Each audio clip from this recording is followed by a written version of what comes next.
ونستغفره ونؤمن به ونتوكل عليه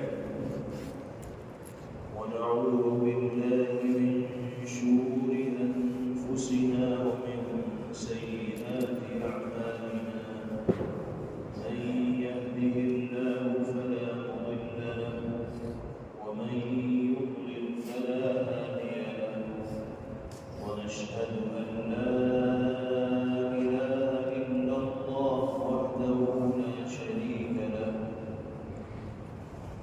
ونشهد أن سيدنا ونبينا وإمامنا وسندنا ومولانا محمدا عبده ورسوله صلى الله تبارك وتعالى عليه وعلى آله وصحبه وبارك وسلم تسليما كثيرا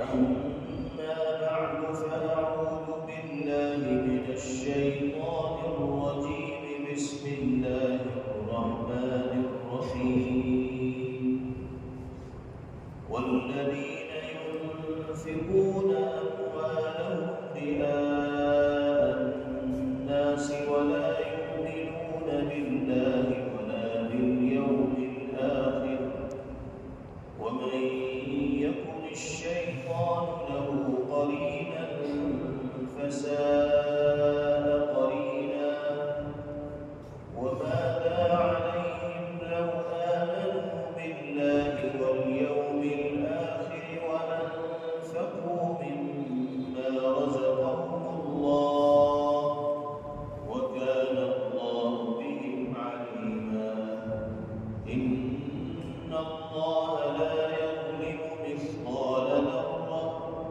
وإن تك حسنة يضاعفها ويؤت من لدنه أجرا عظيما صدق الله مولانا العلي العظيم.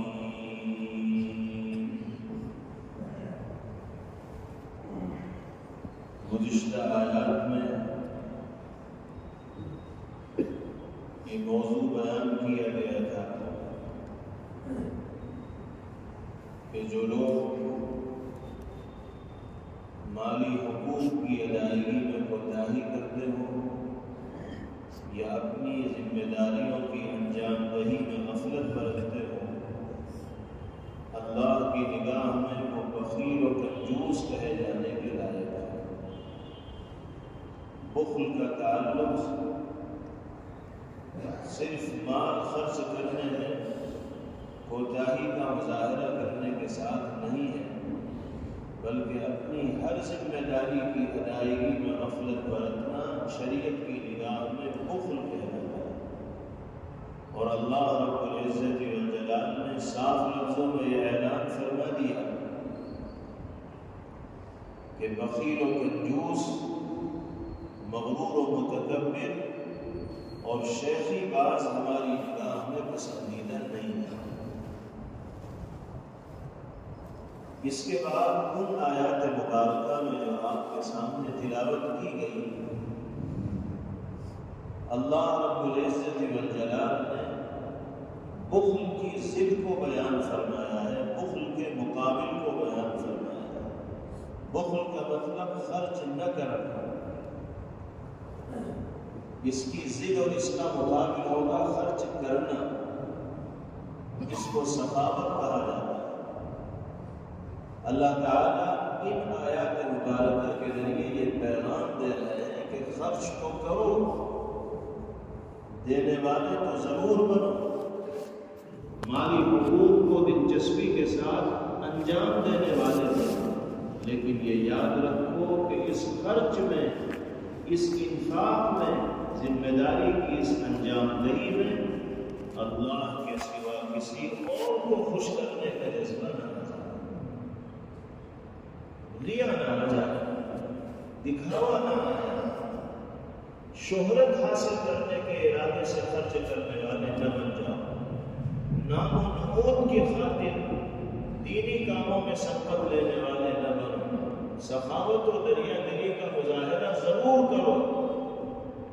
یہ ساری نیکیاں صرف اور صرف اللہ رب العزت والجلال کی رضا اور خوشنودی کو حاصل کرنے کی نیت اور ارادے سے ہونی چاہیے۔ تو اس سے پہلی آیات میں بخل و کنجوسی کی مذمت کو بیان کیا گیا، اس کی شناخت و قباحت ذکر کی گئی، برائی بیان کی گئی، لوگوں کو بخل سے بچنے کی تلقین کی گئی۔ ظاہر سی بات ہے کہ بخل سے بچنے کی تلقین ہوگی تو سخاوت کو اختیار کرنے کی تاکید ہوگی۔ اب جب آدمی سخاوت کا مظاہرہ کرے گا، دینے دلانے والا بنے گا، اپنی ذمہ داریوں کو ادا کرے گا، تو پھر اس کی نیت کا امتحان ہوگا۔ کس نیت کے ساتھ حقوق مالیہ کو ادا کر رہا ہے، کس جذبے کے ساتھ اپنی ذمہ داریوں کو انجام دے رہا ہے۔ اللہ کو یہ بات قطعاً پسند نہیں کہ اس کا بندہ اس کے سوا کسی اور کی رضا اور خوشنودی حاصل کرنے کی نیت سے کوئی عمل کرے، کوئی کام کرے۔ بندہ اس کا ہو، غلام اس کا ہو، اور خوش کرنے کا ارادہ کسی اور کو ہو، یہ اللہ کو کیسے گوارا ہو سکتا ہے؟ ہمیں اور آپ کو یہ بات گوارا نہیں۔ فرض کیجئے ہمارے ماتحت کوئی آدمی کام کر رہا ہے، جس کو ماہانہ وظیفہ ہم دیتے ہیں، ہمارے ذریعے سے اللہ رب العزت والجلال نے اس کی تنخواہ کا اور روزی روٹی کا نظم کرا رکھا ہے، ڈیوٹی کا وقت ہم نے اس کے لیے مقرر کر رکھا ہے۔ اب ہمارے ماتحت رہنے والا وہ آدمی ہماری اطاعت نہ کر کے کسی اور کی ماننے والا اگر بنے گا تو کیا ہم اس کو گوارا کریں گے؟ ہم پھر اس کو اپنے ماتحت رکھنے کے لیے تیار نہیں ہوں گے۔ ہم کہہ دیں گے کہ بھئی اگر ہمارے ساتھ چل سکتے ہو تو مان کر چلنا ہوگا، اور اگر مان کر نہیں چل سکتے تو راستہ کھلا ہوا ہو، چلے جاؤ کسی اور کے ساتھ کام کرو۔ ہم سب اللہ کے غلام ہیں، عبد ہیں، بندے ہیں، وہ ہمارے معبود ہیں، آقا ہیں، مالک ہیں۔ ہماری تمام تر محنتوں کا مطمح نظر صرف اور صرف اللہ کی رضا اور خوشنودی کا حصول ہونا چاہیے۔ کسی اور کو راضی اور خوش کرنے کی نیت سے اگر انسان کوئی عمل کرے گا تو اس عمل کے اندر ریا آ جائے گی، دکھاوا آ جائے گا، اور پھر اللہ کی بارگاہ میں اس عمل کا وزن مچھر کے پر کے برابر بھی نہیں ہوگا۔ قرآن پاک کی اس آیت مبارکہ میں امت کو یہی تلقین کی جا رہی ہے کہ خرچ کرو اللہ کی راہ میں، لیکن ریاکاری کے ساتھ مت کرو، دکھاوے کے جذبے کے ساتھ مت کرو، نام و نمود اور شہرت کے جذبے کے ساتھ مت کرو۔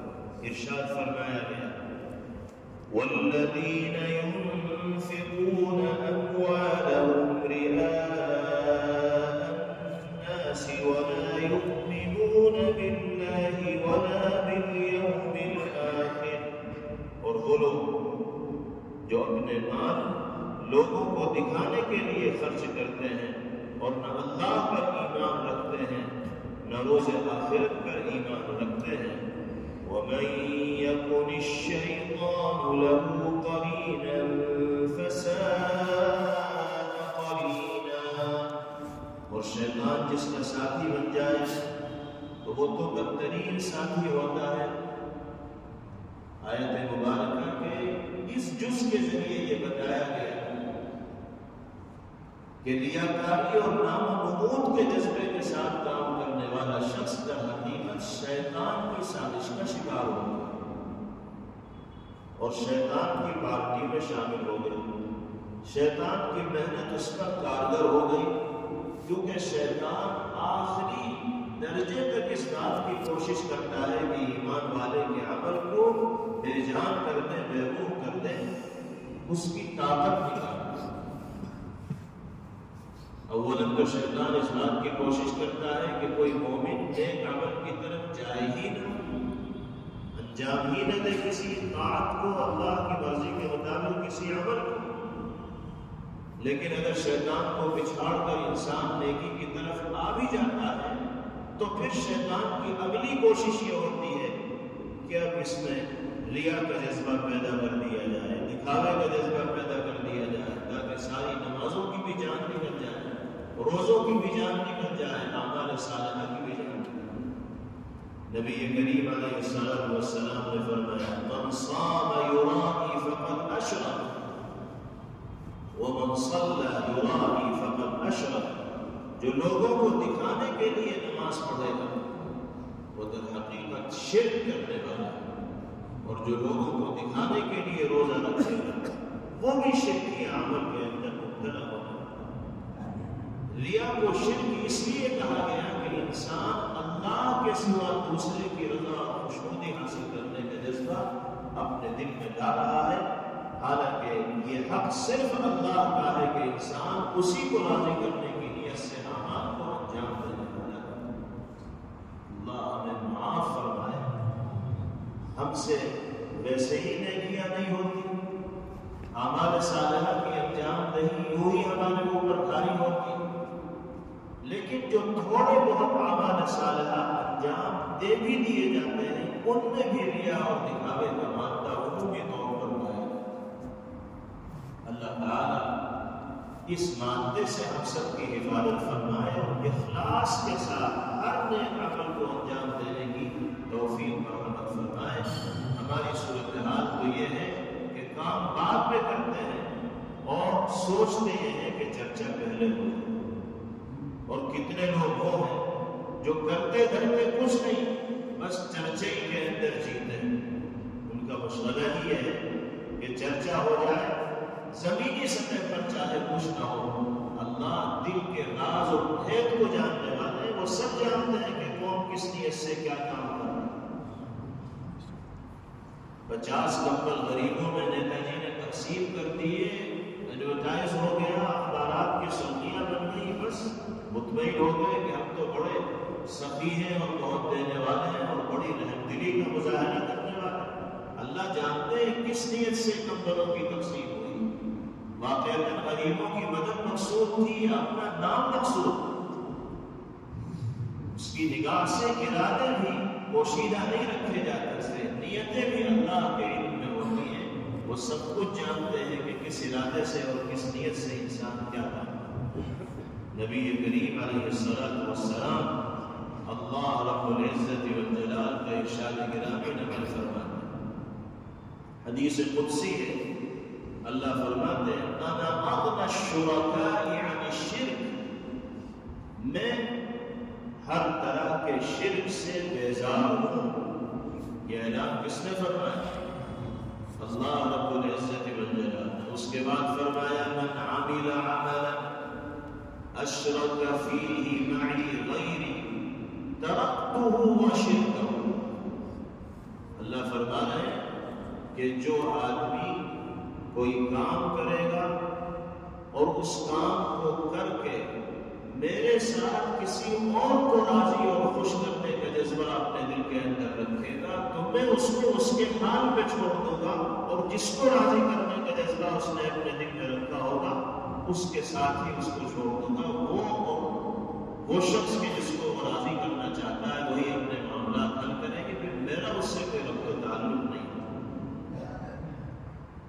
ایک حدیث پاک میں یہ مضمون بھی جناب رسول اللہ صلی اللہ علیہ وسلم نے ارشاد فرمایا کہ جو لوگ ریا اور خون کے جذبے کے ساتھ لوگوں کو دکھانے کے لیے اعمال انجام دینے والے ہوں گے، قیامت کے دن جب اعمال کے بدلے لوگوں کو عطا کیے جا رہے ہوں گے، اجر تقسیم کیا جا رہا ہوگا، تو اللہ ایسے لوگوں سے جنہوں نے ریاکاری کے جذبے سے اعمال کو انجام دیا ہوگا اس دن یہ فرمائیں گے کہ جاؤ انہی لوگوں سے جا کر بدلہ لو جن کو خوش کرنے کے لیے دنیا میں تم نے یہ کام کیے تھے، آج میرے پاس کیوں آئے ہو بدلہ لینے کا؟ اور اس دن اللہ کے سوا کسی کو اختیار ہوگا ہی نہیں کچھ دینے۔ آج بھی قادر مطلق اللہ رب العزت والجلال ہے، اور اس دن بھی احکم الحاکمین، بادشاہوں کے بادشاہ، سلطان السلاطین اور مالک الملک اللہ رب العزت والجلال ہی ہو۔ وہ شخص اپنے ماضی پر روئے گا اور حسرت کرے گا کہ کاش کہ میں نے اس جذبے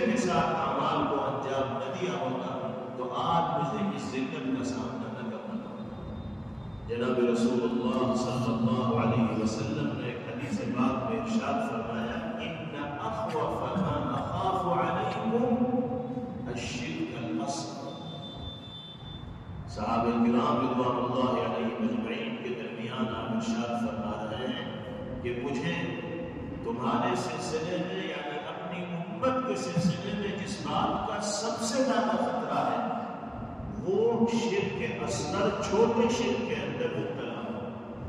مجھے اس کا ڈر ستا رہا ہے کہ میری امت کے افراد اس چھوٹے شرک کے اندر عمومی طور پر مبتلا نہ ہو.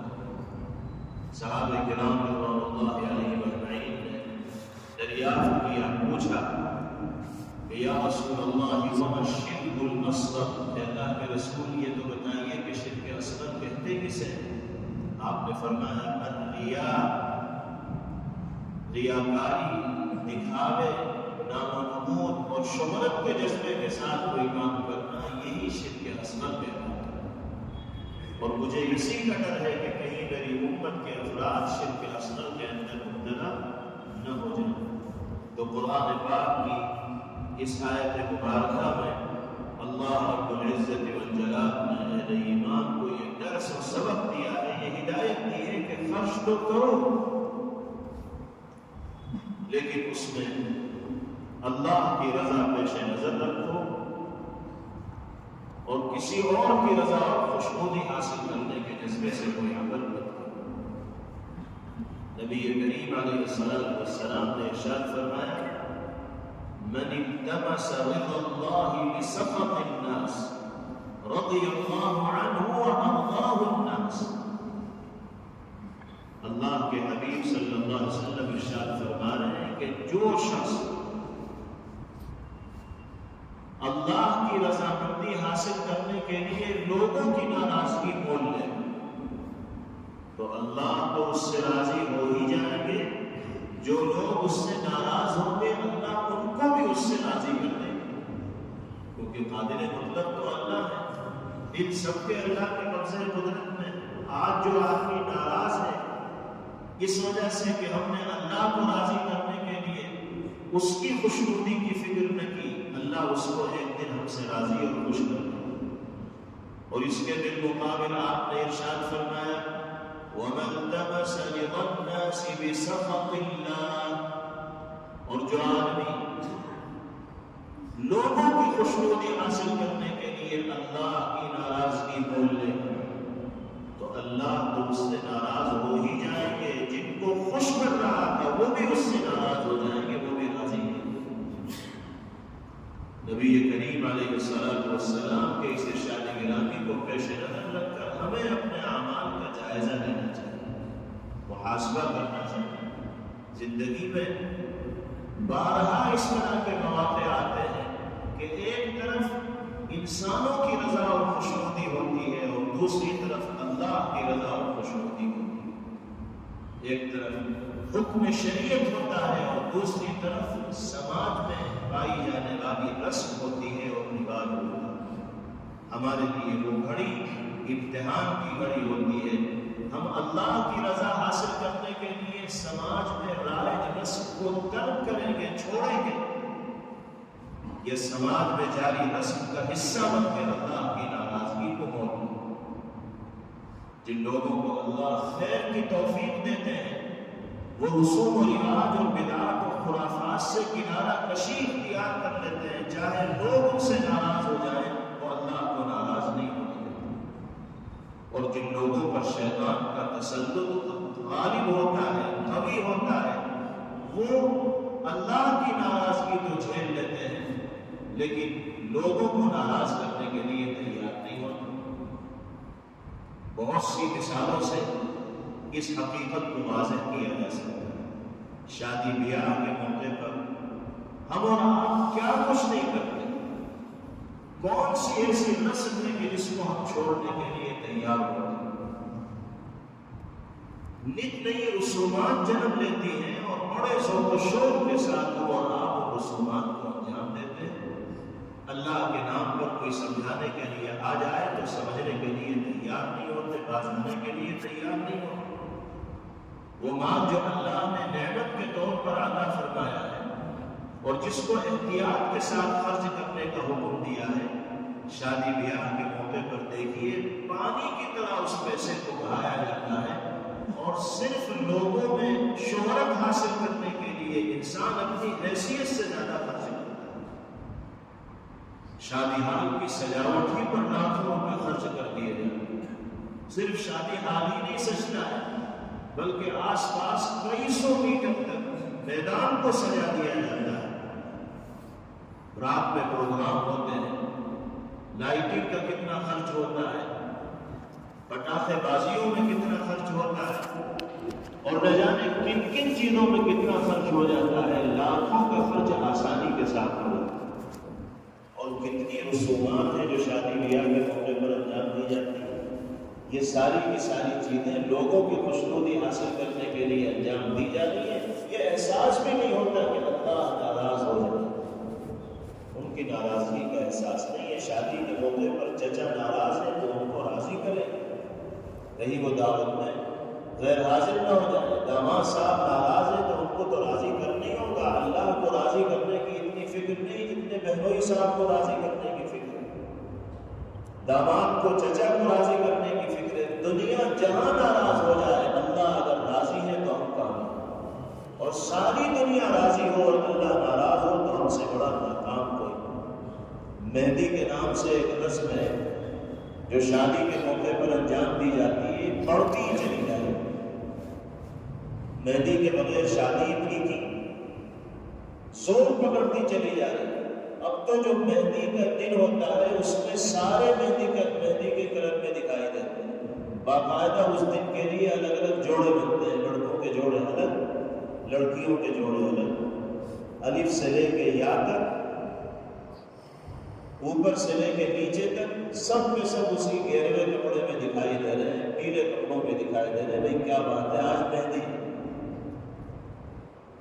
یہ کیا چیز ہے؟ کیا شریعت اسی کا نام ہے؟ سنت اسی کا نام ہے؟ اللہ رب العزت والجلال نے یہ مال اسی وجہ سے دیا ہے کہ ہم اپنی خواہشات کو پورا کرنے کے لیے رسوم و رواج کو انجام دیں۔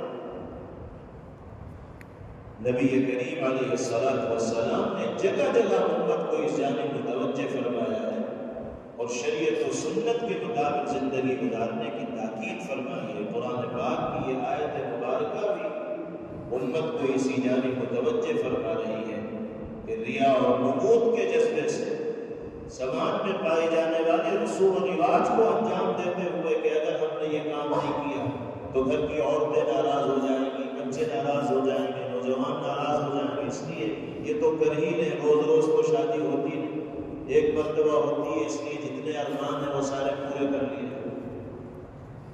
جب تک ڈیجے نہیں بجتے اس وقت تک شادی کا عمل مکمل نہیں ہوتا۔ جن گھروں میں شادی ہوتی ہے، شادی سے پہلے کئی رات ایسا جگہ ہوتا ہے کہ آس پاس کے لوگوں کے لیے سونا بعض جگہ مشکل ہو جاتا ہے۔ کوئی سمجھانا چاہے تو سمجھنے کو تیار نہیں ہوتے۔ بڑے بوڑھوں سے کہا جائے تو نوجوانوں کی گردن میں بندوق رکھ دیتے اور کہہ دیتے ہیں بھائی کیا کریں، یہ لوگ مانتے ہی نہیں، ہم تو نہیں چاہ رہے تھے لیکن انہوں نے اپنے طور پہ انتظام کر لیا۔ آپ اتنے کمزور ہو گئے کہ آپ کے بچے مرضی کے بغیر جو چاہیں کر لیں۔ جب تک نرم کوشا نہیں ہوگا اس وقت تک گھر میں آپ کی مرضی کے بغیر کچھ نہیں ہو سکتا۔ آپ چشم پوشی کر رہے ہیں، نرم کوشا رکھ رہے ہیں، اس لیے لوگوں کو موقع ملا۔ حالات اتنے خراب ہیں، ہر طرف مسلمان مسائل سے گھرا ہوا ہے، پریشانیوں سے دوچار ہے۔ فلسطین کی صورتحال ہمارے سامنے ہے، دنیا کے مختلف خطوں کی صورتحال ہمارے سامنے ہے۔ کتنے مسلمان بھائی بہن ہمارے ایسے ہیں کہ جن کو 2 وقت کھانا میسر نہیں، لیکن ہمارے ذوق و شوق میں، ہماری تقریبات میں اور ہماری عیش و عشرت میں اور ہمارے راحت و آرام میں کوئی کمی نہ ہونی چاہیے۔ نہ شادیوں کے رنگ پہ کوئی اثر پڑا ہے اور نہ دیگر تقریبات کے اوپر کوئی اثر پڑا ہے۔ عملی طور پر گویا کہ ہم یہ بتا رہے ہیں کہ ہمیں ان حالات کی کوئی پرواہ نہیں، ہم تو اپنی زندگی میں مگن ہیں، دنیا میں جو ہو رہا ہے ہوتا رہے گا، ہمیں اس کی کوئی فکر نہیں۔ یہ جو غفلت کی زندگی ہے میرے بھائیوں، اس سے باہر نکلنا ہوگا اور اپنی ذمہ داری کو سمجھتے ہوئے شریعت و سنت کے مطابق زندگی گزارنے کا عادی بننا ہوگا۔ تبھی اللہ کی نصرت و مدد ہمارے شامل حال ہوگی، ورنہ آج ہم جس خطرناک موڑ پر کھڑے ہیں اگر اسی روش پر چلتے رہے تو کل اس سے زیادہ خطرناک موڑ پر ہم اور آپ کھڑے دکھائیں گے۔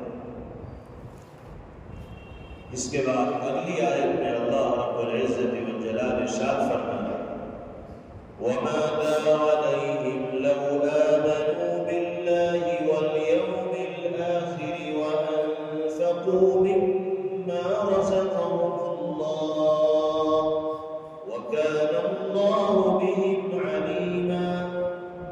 بھلا ان کا کیا بگڑ جاتا اگر یہ اللہ پر اور آخرت کے دن پر ایمان لے آتے اور اللہ نے ان کو جو رزق عطا فرمایا ہے اس میں سے کچھ نیک کاموں میں خرچ بھی کر دیتے، اور اللہ کو ان کا حال خوب معلوم ہے۔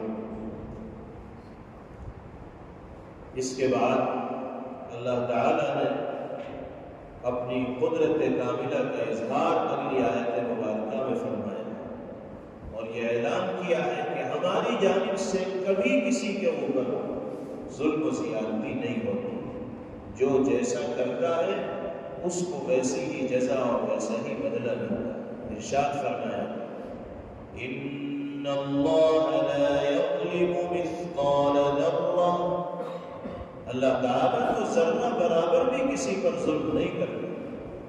وَإِن تَكُ حَسَنَةً يُضَاعِفْهَا وَيُؤْتِ مِن لَّدُنْهُ أَجْرًا عَظِيمًا، اور اگر کوئی نیکی ہو تو اللہ اسے کئی گنا کر دیتے ہیں اور پھر خود اپنے پاس سے عظیم ثواب بھی مرحمت فرماتے ہیں۔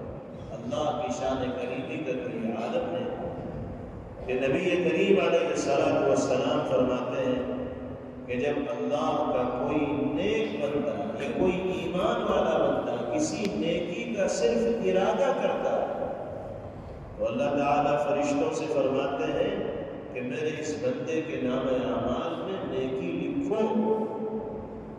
فرشتے کہتے ہیں کہ الہ العالمین ابھی اس نے نیکی ویکی کی نہیں، صرف پروگرامنگ ہو رہی ہے، ارادے میں بات چلی ہے، ابھی وجود میں نہیں آئی۔ اللہ فرمائیں گے کہ میں کہہ رہا ہوں لکھو، اس لیے تمہیں لکھنا پڑے گا، چاہے بندے نے ابھی کی نہ ہو لیکن ارادہ کر لیا۔ من ہم بحسنۃ فلہ اجرہ، جو کسی نیکی کا ارادہ کرے گا اللہ ارادے پر بھی اس کو ثواب عطا فرمائے گا۔ یہ اللہ کی شان کریمی، ارادے میں کیا جاتا ہے؟ کچھ بھی نہیں جاتا۔ خیر کا اور نیکی کا ارادہ ہر دم انسان کو رکھنا چاہیے، فری میں ثواب ملے۔ اور پھر فرمایا پیغمبر علیہ السلام نے کہ جب انسان نیکی کر لیتا ہے تو اللہ اپنی شان کریمی کا مظاہرہ فرماتے ہوئے فرشتوں سے کہتے ہیں کہ میرے اس بندے کے نام اعمال میں 10 نیکیوں کا ثواب لکھو۔ کی ایک نیکی اور اجر کتنی نیکیوں کا مل رہا؟ 10 کا مل رہا۔ یہ اللہ کی طرف سے نظام ہے۔ من جاء بالحسنہ فلہ عشر امثالھا، قرآن پاک میں اعلان کر دیا گیا کہ جو ایک نیکی کرے گا نقد اس کو 10 نیکیوں کا اجر و انعام عطا کیا ہے۔ اس کے بالمقابل نبی کریم علیہ السلام نے فرمایا کہ جب انسان کسی گناہ کا ارادہ کرتا ہے تو فرشتے پوچھتے ہیں کہ الہ العالمین اس کے نام اعمال میں گناہ لکھ دیں؟ اللہ فرماتے ہیں کہ نہیں۔ فرشتے کہتے ہیں کہ اللہ نیکی کا ارادہ کرنے والے کے نام اعمال میں آپ نے نیکی لکھوائی تھی، یہ برائی کا ارادہ کر رہا ہے، ہم سمجھتے ہیں کہ اس کے نام اعمال میں برائی بھی لکھی ہونی چاہیے۔ اللہ فرماتے ہیں کہ نہیں، ابھی میرے بندے نے صرف ارادہ کیا ہے، عمل نہیں کیا ہے، کچھ مت لکھو۔ یہ اللہ کی شان کریمی نہیں تو اور کیا ہے؟ ورنہ انصاف کا تقاضا تو یہ تھا کہ اگر نیکی کے ارادے پر نیکی لکھی جا رہی ہے تو برائی کے ارادے پر برائی لکھی جائے، لیکن اللہ کرم فرماتے ہیں بندوں پر اور فرشتوں سے کہتے ہیں برائی مت لکھو۔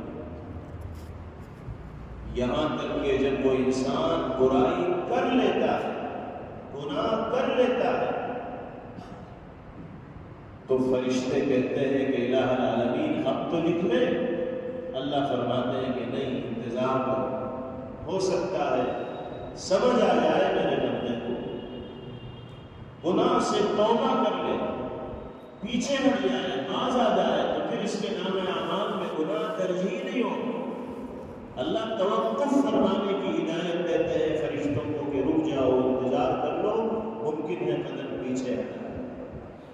اگر انسان مہلت ملنے کے باوجود بھی راہ راست پر نہیں آتا تو اللہ فرماتے ہیں فرشتوں سے کہ چلو ایک گناہ بندے کے نام اعمال میں لکھو، وہاں ایک نیکی کے بدلے میں 10 نیکیوں کا ثواب لکھا ہے، اور یہاں ایک گناہ کے نتیجے میں صرف ایک ہی گناہ کی سزا کا ذکر اللہ رب العزت والجلال کی جانب سے کروایا گیا ہے۔ اللہ کی شان کریمی ہے۔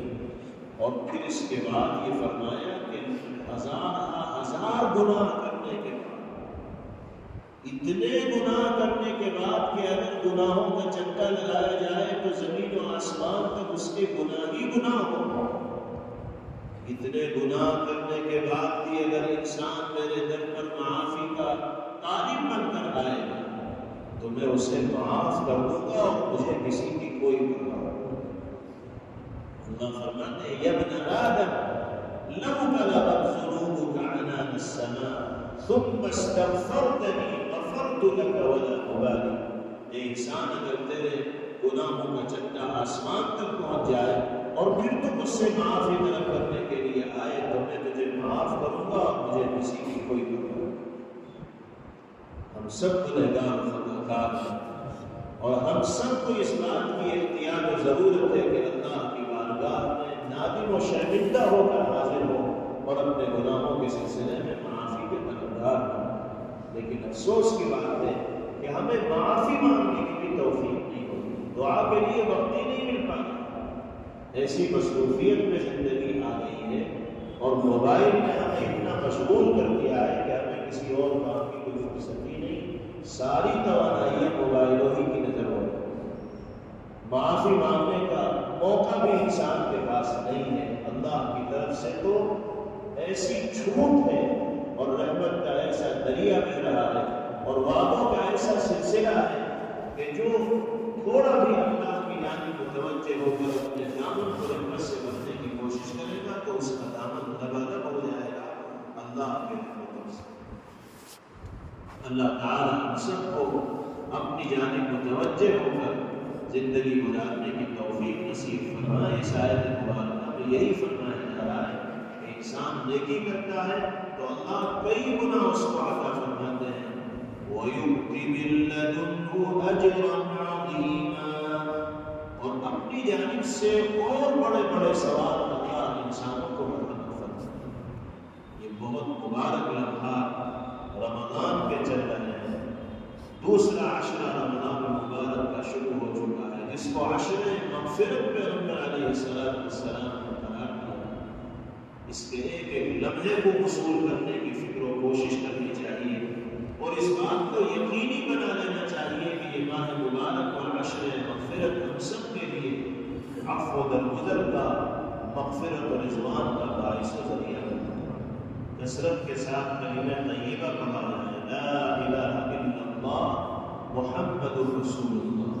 اسی طرح کثرت کے ساتھ استغفر اللہ ربی من کل ذنب واتوب الیہ، کم سے کم ایک تسبیح صبح اور ایک تسبیح شام استغفار کی ہو ہی جانی چاہیے۔ یہ کم از کم ہے، اس سے زیادہ کی اللہ توفیق دے تو اور بہتر ہے۔ اور ایک دعا اور مانگنی چاہیے، اللہم انی اسألک الجنہ واعوذ بک من النار۔ اے اللہ، میں آپ سے جنت کا سوال کرتا ہوں اور جہنم سے پناہ چاہتا ہوں۔ نبی کریم علیہ السلام نے فرمایا کہ جو ایمان والا 3 مرتبہ اللہ سے جنت کا سوال کرے گا، جنت اللہ سے کہے گی کہ اللہ اپنے اس بندے کو جنت میں داخل کر دیجیے۔ اور جو ایمان والا 3 مرتبہ جہنم سے پناہ چاہے گا تو جہنم اللہ سے کہے گی کہ اللہ اپنے اس بندے کو جہنم کی سختیوں سے پناہ عطا فرما دیجیے۔ کیا مشکل ہے، 3 مرتبہ یہ دعا کرنا بہت آسان ہے، اور اس کے نتیجے میں اللہ جنت مستحق بنائیں گے ہمیں اور آپ نفر سے انشاءاللہ حفاظت فرمائیں گے. وآخر دعوانا ان الحمد للہ رب العالمین. Thanks for watching. Don't forget to like, comment, share and subscribe to Al Wahid channel.